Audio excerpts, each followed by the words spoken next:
الحمد لله نحمده ونستعينه ونستغفره ونؤمن به ونتوكل عليه ونعوذ بالله من شرور أنفسنا ومن سيئات أعمالنا من يهد الله فلا مضل له ومن يضلل فلا هادي له ونشهد أن سيدنا وسندنا وحبيبنا وطبيب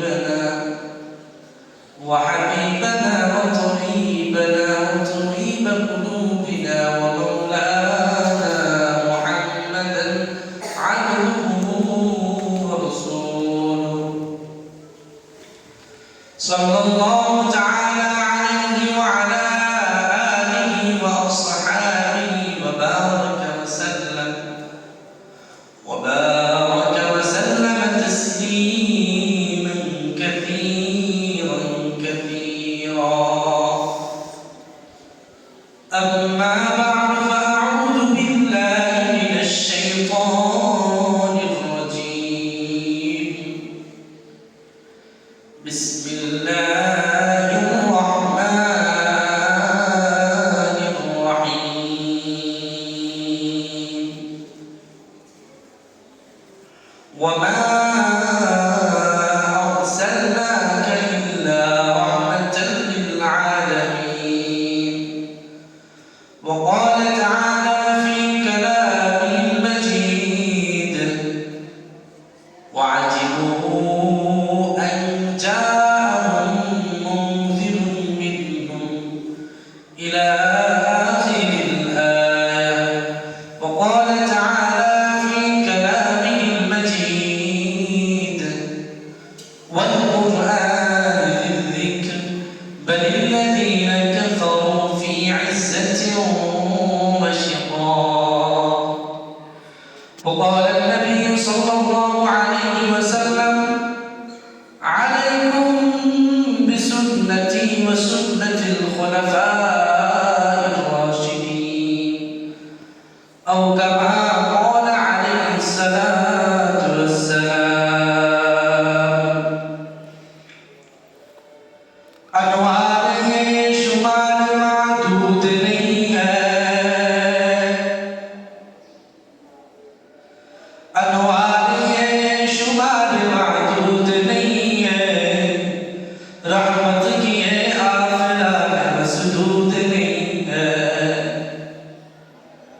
रहमत की आफियात मसदूद नहीं है अरे मालूम है कुछ तुमको मोहम्मद का मकाम है मालूम है कुछ तुमको मोहम्मद का मकाम है वो उम्मत इस्लाम में महदूद नहीं है वो उम्मत इस्लाम में महदूद नहीं है कि गुलाम दरगाह जिब्रील अल्लाह ऐ के जिब्रील दरगाह गुलाम अल्लाह नबूवत की है इख्तिमाम अल्लाह नबूवत की है इख्तिमाम अल्लाह रूद फसाहत ये आयात मुसहफ ये रूद फसाहत की ये आयात मुसहफ कलीमा अल्लाह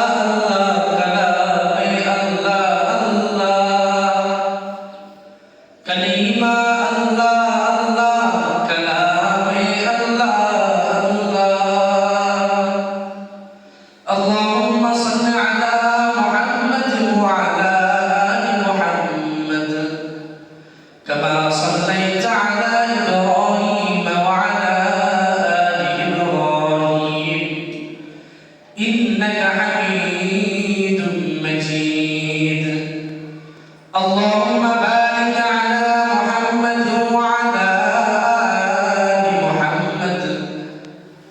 كما باركت على إبراهيم وعلى آل إبراهيم إنك حميد مجيد महान पाक के दरबार लाख कोटि शुक्रिया যে মহান আলামিন আমাদেরকে আল্লাহ তাআলা সবচেয়ে বড় নিয়ামত সুস্থতা দান করেছেন এবং সপ্তাহের শ্রেষ্ঠ দিনে জুমার দিনে আমাদেরকে মসজিদে আসার কিছু কথা বলার এবং শোনার তৌফিক দিয়েছেন এজন্য অন্তরে অন্তঃস্থল শুকরিয়া আদায় করি আলহামদুলিল্লাহ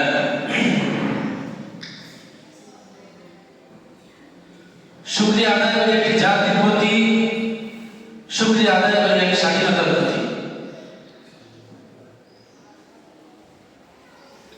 দীর্ঘ একটা সময় দেশের মানুষ বন্দী ছিল বাক স্বাধীনতা নাই পোশাকের স্বাধীনতা নাই ধর্মীয় স্বাধীনতা নাই একটা মানুষ একটা কথা বলার আগে হাজারবার চিন্তা ভাবনা করে কথা বলতে হতো শুকরিয়া আদায় করি সেই মহান রবের প্রতি যিনি আমাদেরকে স্বচ্ছ সুন্দর একটা স্বাধীনতা দিয়েছেন রাসূল বলেছেন কোন ব্যক্তি যদি মারা যায় আর তার এই মৃত্যুতে মানুষ যদি আলহামদুলিল্লাহ পড়ে তার জন্য জাহান্নাম ওয়াজিব হয়ে যায়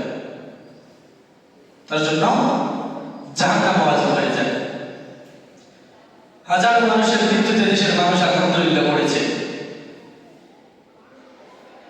হাজারো জাহান্নামের মৃত্যুতে দেশের মানুষ আলহামদুলিল্লাহ পড়েছে সুতরাং তারা তাদের ঠিকানায় পৌঁছে গেছে এবং আমাদের হাজারো শহীদ ভাইয়েরা রক্ত দিয়েছে তারাও তাদের ঠিকানায় পৌঁছে গেছে রাসূল বলেছেন অধিকার আদায় করতে গিয়ে যারা শহীদ হবে মারা যাবে তাদেরকে শহীদের মর্যাদা দেওয়া হবে সুবহানাল্লাহ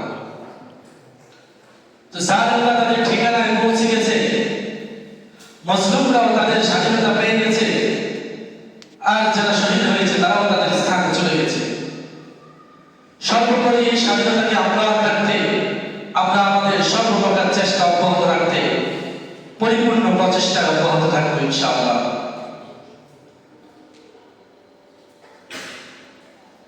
মানুষ পরাধীনতা থেকে যখন মুক্তি পায় তখন সবকিছু কেমন যেন হালকা হালকা মনে হয় আজকে ঠিক আমার কাছে যতটুকু মনে হচ্ছে গত জুমায় কথা বলেছি যেমন একটা ভাব নিয়ে একটা ভাব ছিল যেমন এই জুমায় নাই কেমন একটা উৎপন্নতা ভাব যে এখন থেকে আমি স্বাধীন ছেলে মানুষ স্বাধীনভাবে কথা বলতে পারবো গতকাল মাদ্রাসার একজন গার্ডিয়ান আমার কাছে এসে চোখে পানি এমনভাবে বলতেছে একটা দোকান ছিল আমার দোকানে বসে কোনোদিন স্বাধীনভাবে একটু কথা বলতে পারিনি কোনোদিন আমি কথা বলতে পারি না মুখ সবসময় অফ রাখতে হয়েছে আজকে বিশ্বাস করবেন না কেমন ভালো লাগতেছে হাজারো মানুষের এই অবদান এবং এই একটি বাক্য হাজারো মানুষের মুখের ভাষা তো যাই হোক শুকরিয়া আদায় করি আল্লাহ তাআলার নিকট তিনি আমাদেরকে এমন একটি স্বাধীনতা দিয়েছেন এবং এই স্বাধীনতাকে ধরে রাখতে আমরা আমাদের পরিপূর্ণ চেষ্টা করব ইনশাআল্লাহ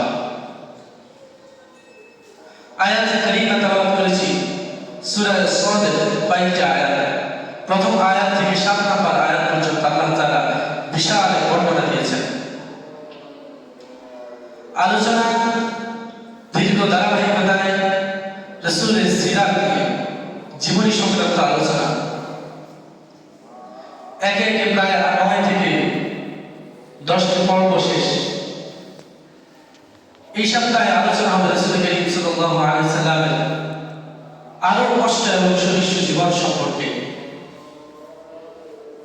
রাসূল করিম সাল্লাল্লাহু আলাইহি সাল্লাম যখন দাওয়াতের কাজকর্ম এভাবে চলতে লাগলো যে মাত্র কয়েক সপ্তাহের ভিতরে কয়েকটি বিপ্লব ঘটে গেল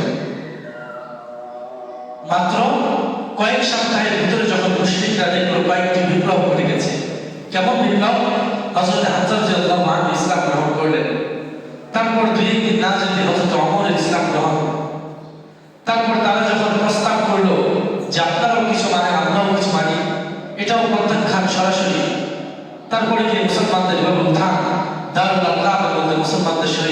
মুশরিকদের যে একটা বোঝাপড়া, এভাবে একে একে 4টি ঘটনা ঘটে গেল মাত্র 2-1 সপ্তাহে।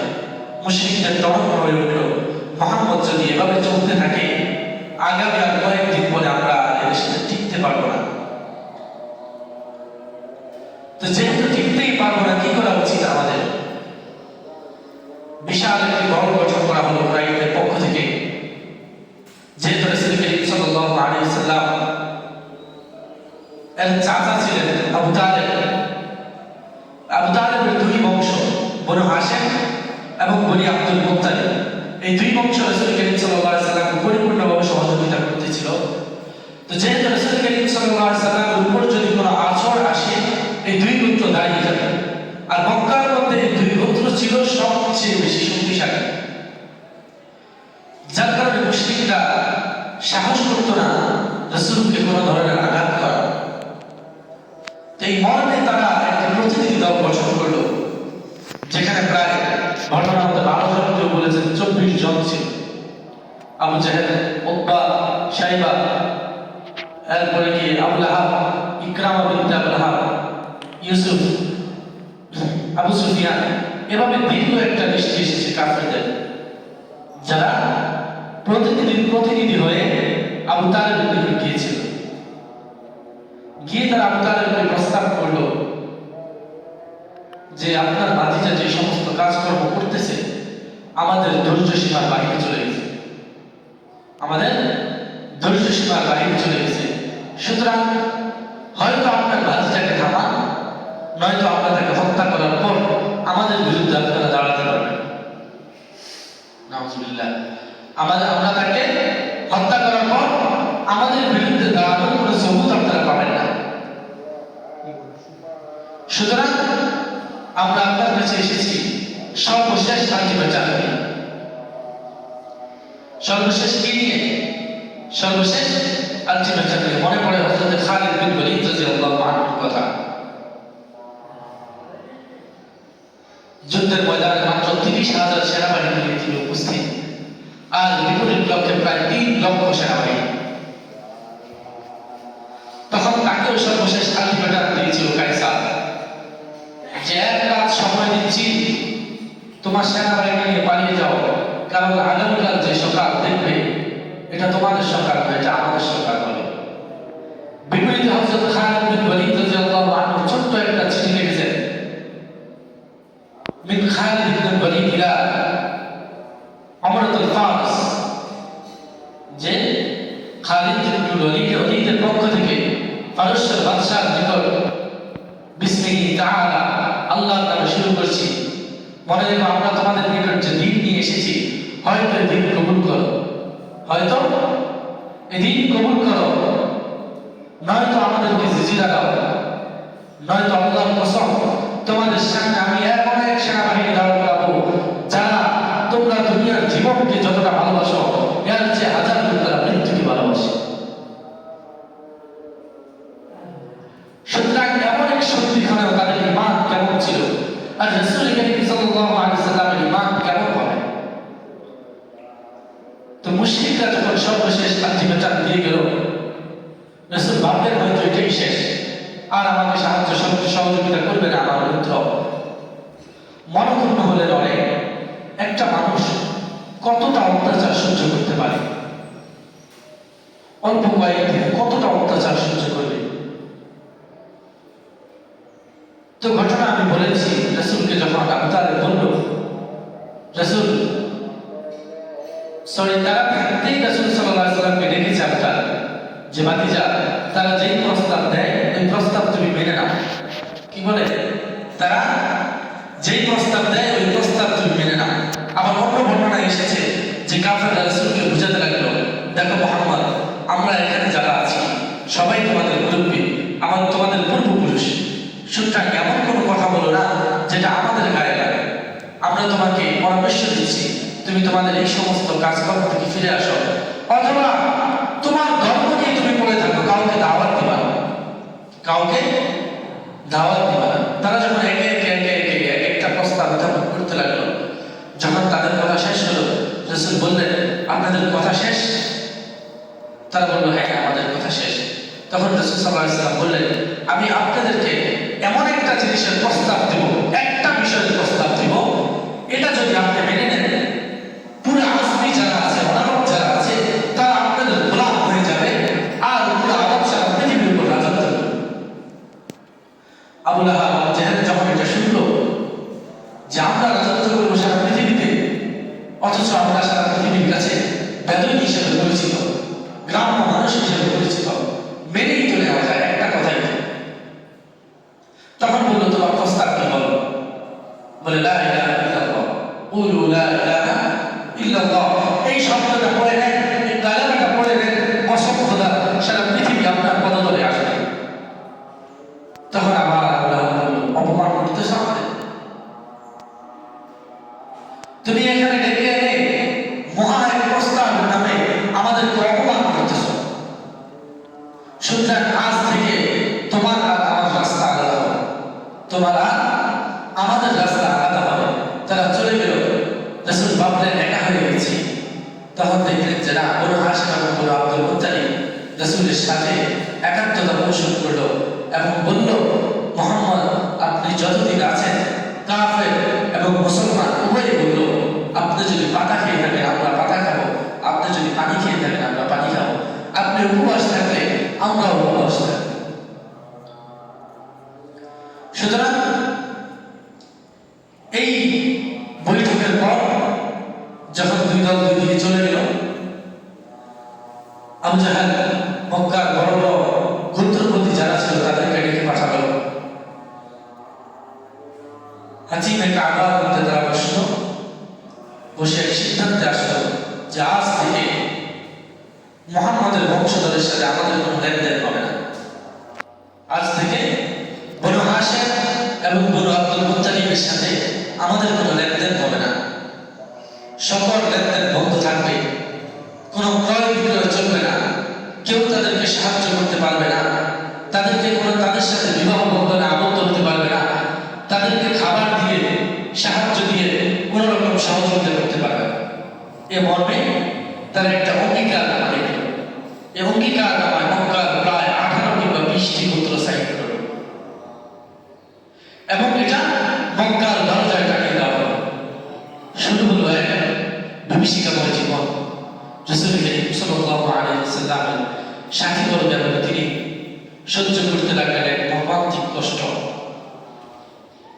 এভাবে একে একে চলে গেল প্রায় 3টি বছর। নবুয়তের 7ম বছরের ঘটনা এটা। কোন বছরে? 7ম বছরের ঘটনা এটা।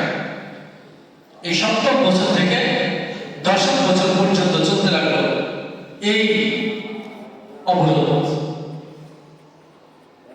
তো তারপরেও রাসূল করিম সাল্লাল্লাহু আলাইহি ওয়াসাল্লামের বংশধরদের আত্মীয় যারা ছিল তারা চুপে চুপে তাদের নিকট খাবার পৌঁছে দিতেন, তাদের নিকট বিভিন্ন সাহায্য সহযোগিতা পৌঁছে দিতেন। একদিন ইকরামা নামে কাফের, যে হযরত মুহাম্মদ সাল্লাল্লাহু আলাইহি ওয়াসাল্লামের ফুফির ভাগ্নি ছিল, এই ইকরামা কিছু গম এবং শস্য নিয়ে যখন এই পাহাড়ের পাদদেশে যাচ্ছিল, তখন আবু জাহেল তাকে দেখে ফেলল। দেখে বলল, তুমি ওদিকে কোনো খাবার নিয়ে যেতে পারবে না, ওদিকে কোনো খাবার নিয়ে যেতে পারবে না, ওদিকে যাওয়া নিষেধ। তখন আবু জাহেলের জন্য একজন লোক ছিল, সে বলল তাকে ছেড়ে দাও, সে তার আপন মানুষের জন্য কিছু সহযোগিতা নিয়ে যাচ্ছে, সে আপন মানুষের জন্য কিছু সহযোগিতা নিয়ে আসছে। এই ইকরামা সেখান থেকে ফিরে এসে একজন ব্যক্তির কাছে গেলেন, যিনি জুহাইর গোত্রের লোক ছিলেন, আবু বকর ইবনে খুযাইমা। ওই ব্যক্তির কাছে গিয়ে বললেন, দেখো আমরা পেট পুরে আহার করি, আমরা বস্ত্র পরিধান করি, আমরা স্বাধীন চেতা মানুষ, স্বাধীনভাবে কথা বলি, কিন্তু তারা এটা পারতেছে না। আমরা খাবার খাই, খাবার কিন্তু আমাদের গলা দিয়ে নামে না, আমাদের আত্মীয় স্বজনরা না খেয়ে থাকে। তুমি কি বলো?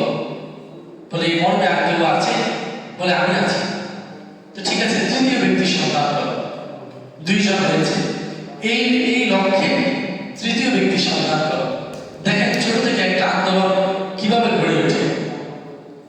তো তৃতীয় ব্যক্তির সন্ধান করো। সে চলে গেল আরেক ব্যক্তির কাছে। ওই ব্যক্তির নাম ছিল খুযাইমা বিনতে ওয়ালিদ কিংবা অন্য নাম আসলে এখানে পাওয়া যায় না। যাই হোক, আমরা তৃতীয় ব্যক্তি ধরি। ওই ব্যক্তির কাছে গিয়ে যখন এই ঘটনা বললো, এভাবে একই কথা রিপিট করলো যে এই অবস্থা, আমরা খাবার খাই, তারা খাবার পায় না, আমরা আহার করি, আমরা পোশাক পরিধান করি, তারা পারে না, আমরা ঘুমাই, তারা খিদার জ্বালায় ঘুমাতেও পারে না, ছোট্ট ছোট্ট বাচ্চারা কান্না করে। এভাবে আর কতদিন? ওই ব্যক্তি বললো, এই মর্মে আর কেউ আছে? বলে, হ্যাঁ আমি আছি, আবু বকর আছে। ঠিক আছে, চতুর্থ ব্যক্তির সন্ধান করো। এভাবে এভাবে 5 জন ব্যক্তি হল। কতজন? 5 জন ব্যক্তি রেডি হল। পরের দিন সকালবেলা হাতিমে কাবার মধ্যে মক্কার একটা নিয়ম ছিল। আমরা যেমন মনে করেন লকডাউনে আমাদের এই জায়গাটার অবস্থা সবাই দেখছে, পুরা 3 এলাকার মানুষ এখানে এসে আড্ডা দেয়। হ্যাঁ, বিশাল একটা জামায়াতের মতো হয়েছে লকডাউনে আমাদের এই জায়গাটা। তো ঠিক তদ্রুপ মক্কার একটা নিয়ম ছিল, কাবার আঙ্গিনায় এসে সবাই আড্ডা দিত। কাবার চারপাশে এসে বসে তারা এখানে আড্ডা দিত, গল্প করতো এবং হাতিমে কাবার মধ্যে ঘুমাতো। আর তাছাড়া এখানে তাওয়াফ করতে অনেক মানুষ থাকতো। তো এই জায়গার মধ্যে এসে ইকরামা পরের দিন সকালবেলা আলোচনা উঠালো যে আর কতদিন তাদেরকে এভাবে ফেলে রাখবা? তারা দুঃখ, কষ্ট, দুর্দশা, ক্লান্ত শ্রান্ত হয়ে গেছে, তাদের শিশুরা মারা যাচ্ছে, এভাবে আর কতদিন ছিল? তখন দ্বিতীয় ব্যক্তি দাঁড়িয়ে বললো, হ্যাঁ তুমি ঠিক বলেছো। আবু বকর বিন খুজাইফা দাঁড়িয়ে বললো, আসলে তুমি ঠিক বলেছো, এভাবে আর কতদিন চলে? এভাবে ভেবে 5 জন যখন দাঁড়িয়ে গেল, তখন দেখা গেল তাদের পক্ষে অনেক আওয়াজ উঠে একটা আন্দোলন শুরু হয়ে গেল। তখন আবু জাহেল দাঁড়ায় বলল, এগুলা তারা কালকে রাতে বসে এই আলোচনা ঠিক করেছে, এটা তাদের একটা প্ল্যান। সুতরাং এটাতে কান দেওয়া যাবে না। যতদিন পর্যন্ত মুহাম্মদ আমাদের কথা মেনে না নেবে, ততদিন পর্যন্ত সেটা চলতে থাকবে। এই কথার পর রাসূল করিম সাল্লাল্লাহু আলাইহি ওয়াসাল্লামের চাচা আবু তালেব দাঁড়িয়ে বললেন যে, দেখো তোমরা কি নিয়ে ঝগড়া বিবাদ করছো, তা তো আমার বোধগম্য নয়। তোমরা যেটা নিয়ে বলছো যে এটা আমার ষড়যন্ত্র, এদের ষড়যন্ত্র, এত কিছু জানি না। আমার ভাতিজা আমাকে পাঠিয়েছে যে তোমরা যে দেওয়ালিকে লিখেছো, যে অঙ্গীকার নামে লিখেছো, এই অঙ্গীকার নামায় আল্লাহর নামটা ছাড়া একটা অক্ষর বাকি নেই। কি নাই? আল্লাহর নামটা ছাড়া একটা লেখাও অবশিষ্ট নাই। সে বলেছে যদি তার কথা সত্য হয় তাহলে তোমাকে অবরোধ উঠিয়ে নিতে হবে, আর যদি তার কথা মিথ্যা হয় তাহলে অবরোধ বহাল থাকবে। তার কাছে জিবরাইল এসে বলে গেছে। আবু জাহেল দাঁড়িয়ে বলল, আল্লাহর কসম, এটা হতে পারে না। কি হতে পারে না? এটা হতে পারে না কোনোভাবে। ঠিক আছে, যদি এই লেখাগুলো না থাকে তাহলে তাদের অবরোধ আমরা উঠিয়ে নিব, আর যদি লেখা থাকে তাহলে এই অবরোধ আমরা উঠাবো। এবার সবাই ছুটল কাবার দরজায়। সবাই গিয়ে দেখলো আসলে ছোট ছোট এক ধরনের পোকা সবগুলো লেখা খেয়ে ফেলছে, শুধুমাত্র আল্লাহর নামটা বাকি আছে। রাসূলের এই মুজিজা দেখে পুরা মক্কাবাসী অবাক হয়ে গেল যে মুহাম্মদ তো পাহাড়ের উপর বন্দী, সে কি করে যাবে? সে কি করে যাবে? তারপরে আমরা বলল, ইন্না হাযা লাসাহিরুন কাযযাব, নিশ্চয় এটা কি একটা জাদু, মিথ্যা জাদু এটা। তো আল্লাহ তাআলা এমন আয়াত নাযিল করেছেন, ইন্না হাযা লাসাহিরুন কাযযাব। তারা যদিও একবার আশ্চর্যিত হয়ে যায় আপনার মুজিজা দেখে, পরবর্তীতে আবার বলে ওঠে, ইন্না হাযা লাসাহিরুন কাযযাব, ইন্না হাযা লাসিহরুন মুবিন। এভাবে রাসূলকে গালাগালি করে, নিশ্চয় এটা কি জাদু, লাঞ্ছনাময় জাদু, মিথ্যা জাদু, মুহাম্মদ মিথ্যাবাদী, নাউজুবিল্লাহ। এভাবেই তারা ফিরে যায়। প্রত্যেকবারে তারা কি করে? এভাবে ফিরে যায়। যখন রাসূলের কোনো মুজিজা প্রকাশ পায়, প্রথমে আশ্চর্যিত হয়ে যায়, তারপর বলে যে এটা তো একটা জাদু। এটা কি? এটা একটা জাদু। তো যাই হোক, অবরোধ উঠিয়ে নেওয়া হলো। মুসলমানদের তরফ থেকে যখন অবরোধ উঠিয়ে নেওয়া হয়, তার কয়েকদিন পরে রজব মাসে অবরোধ উঠিয়ে নেওয়া হয়। রজবে তার 3 দিন পরে রাসূল করিম সাল্লাল্লাহু আলাইহি ওয়াসাল্লামের সবচেয়ে বড় অভিভাবক যিনি ছিলেন আবু তালেব দুনিয়া থেকে বিদায় নেন। দুনিয়া থেকে বিদায় নেওয়ার আগে যখন তিনি মুমূর্ষু অবস্থায় রাসূল চাচার কাছে গিয়ে বললেন যে আপনি শুধু লা ইলাহা ইল্লাল্লাহটা পড়েন, আপনার জন্য যাতে আমি আখিরাতে কিছু করতে পারি, আপনার জন্য যাতে কিছু করতে পারি আমি, আমাকে এই সুযোগটা দেন। তখন আবার মক্কার কাফের যারা ছিল তারা একটা প্রতিনিধি দল গঠন করে আবু তালেবের কাছে গিয়ে বলল, এতদিন পর্যন্ত আপনি বাতিজার সঙ্গী হয়েছেন, আমরা কিছুই বলি, কিন্তু শেষ পর্যন্ত আপনি আব্দুল মুত্তালিবের ধর্ম ছেড়ে দিয়ে বিদায় নেবেন। আপনি বাতিজার সহযোগিতা করেছেন, আমাদের বিরোধিতা করেছেন, যাই করেছেন, শেষ পর্যন্ত আপনি আব্দুল মুত্তালিবের ধর্ম ছেড়ে দিবেন, একটা ছোট্ট একটা পিচ্ছির কথা।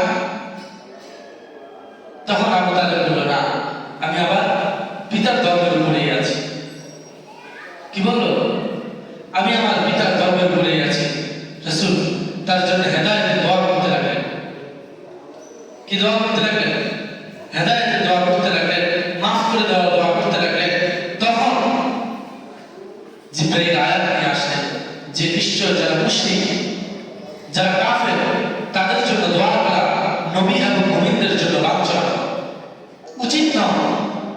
সুতরাং আমাদের এই একটা শিক্ষা আছে কোরআনে, কাফের এবং মুশরিক যারা মারা যায়, যত ভালো মানুষই হোক তার জন্য দোয়া করা জায়েজ নেই, কি নাই? মাগফিরাতের দোয়া করা জায়েজ নেই, কিন্তু যতদিন দুনিয়াতে আছে হেদায়েতের দোয়া করা যায়। কি করা যায়? হেদায়েতের দোয়া করা যায়। রাসূল বেঁচে ঘুরে গেলেন, আরে চাচা দুনিয়া থেকে গেল, বিদায় নিচ্ছে, কি করে হয়ে যায়? যখন একবার অস্থির হয়ে যাচ্ছে, আল্লাহ আবার আয়াত নাযিল করলেন, ইন্নাকা লা তাহদি মান আহবাবতা ওয়ালাকিন্নাল্লাহা ইয়াহদি মান ইয়াশা। ইন্নাকা লা তাহদি মান আহবাবতা ওয়ালাকিন্নাল্লাহা ইয়াহদি মান ইয়াশা। নিশ্চয় আপনি হেদায়েত, আপনি পথ প্রদর্শন করতে পারবেন না যাদেরকে আপনি মহব্বত করেন। কি করেন? যাদেরকে আপনি মহব্বত করেন তাদেরকে হেদায়েত দিতে পারবেন না। দেখেন, রাসূলকে আল্লাহ বলেছেন আপনি কাউকে হেদায়েত দিতে পারবেন না, আপনি কারো কোনো কিছু চাওয়ার মাধ্যমে হতে পারবেন, কিন্তু কাউকে কিছু দিতে পারবেন না, কাউকে কিছু দিতে পারবেন না। রাসূল যখন কাউকে কিছু দিতে পারে না, মাজার থেকে কিভাবে সন্তান দাবি করে? কোরআনের আয়াত, ইন্নাকা লা তাহদি মান আহবাবতা ওয়ালাকিন্নাল্লাহা ইয়াহদি মান ইয়াশা। আল্লাহ যাকে চান তাকে দেন, যখন এটা আল্লাহ তাআলার পরিপূর্ণ ইচ্ছাধীন। রাসূলকে বলেছে আপনি দিতে পারবেন না কোনো কিছু, আমি চাইলে দিতে পারবো। তাহলে খাজা ওলিয়া মাজার কিভাবে আপনি কামনা করেন তারা সন্তান দিবে? কিভাবে, কোন যুক্তিতে আপনি মাজারে গিয়ে চেষ্টা করেন? যখন রাসূল বলে গেছেন লা তাত্তাখিযুল কুবুর মাসাজিদ, কবরকে সেজদার স্থান বানাতে নিষেধ করেছে। এটা আমার বোধগম্য নয়, ঈমান চলে যাবে, সাথে সাথে কাফের হয়ে যাবে, সাথে সাথে কাফের হয়ে যাবে। আল্লাহর পরে যদি কাউকে সেজদার অনুমতি দেওয়া হতো, মা বাবাকে দেওয়া হতো, বাবা হয়ে আপনার ওই বাবাকে নয়, পীর দরবেশের কথা বলে দেন, রাসূলের নবী রাসূলের কথা বলে দেন। সুতরাং যেখানে রাসূলের কবরের মধ্যে কোন সাহাবায়ে কেরাম সেজদা করে নাই, কোন সাহাবায়ে কেরাম চাইলে কিছু চায় না, রাসূলুল্লাহ আমাকে এটা দেন, আপনি কিভাবে ওই বেটা মরার আগে দুনিয়াতে কি করছে এই ব্যাপারে কোন মানুষের সন্দেহ? যেগুলো দুনিয়াতে এইসব বাবা সাজে, পীর সাজে, এই সমস্ত কলা বাবা, অমুক বাবা, তমুক বাবা, ল্যাংটা বাবা, এদের তো দুনিয়াতে নামাজ রোজা কিচ্ছু নাই। ওখানে গিয়ে একবার হিন্দুদের মতো প্রসাদ বিতরণ করে, এভাবে হাত নিয়ে প্রসাদ বিতরণ করে। হিন্দু মুসলমান নিজের চোখে দেখা, আমি কয়েকটা বাজারে গিয়েছি, আমার নিজের চোখে দেখা হিন্দু মুসলমান কোনো ভেদাভেদ নেই, সব এসে সেজদা করতেছে। অথচ এমনও আছে যিনি কবরে শুয়ে আছে, শাহজালাল শাহজালাল বড় বড় আল্লাহ, এমন আছে চিন্তুষী একজন বাজার আছে, 300 আউলিয়ার একজন আল্লাহ নবী। মাঝে মাঝে আমি ওখানে ছিলাম, মাঝে মাঝে জিয়ারত করতে যেতাম বিকালবেলা, যাই দেখতাম একবারে সেজদায় পড়ে আছে বিশাল এক জামা। তো যেখানে আমরা বলেই দিয়েছেন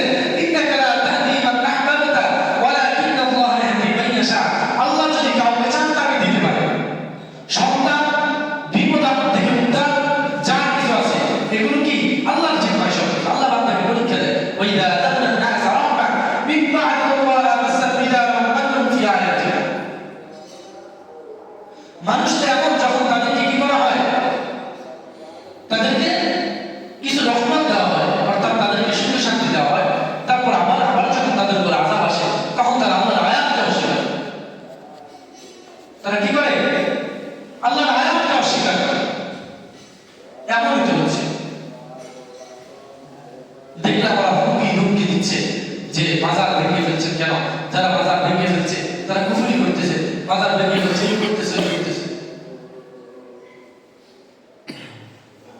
আমরা আপনাদের বিরোধী নই, আমরা কারো বিরোধী নই, কিন্তু ইসলামের কৃষ্টি কালচারের বিরুদ্ধে যারা, ইসলামের আইনের বিরুদ্ধে যারা কাজ করবে তাদেরকে দমানো, তাদের বিরুদ্ধে বলা, তাদেরকে সতর্ক করা, এটা আমাদের ইমানের দায়িত্ব।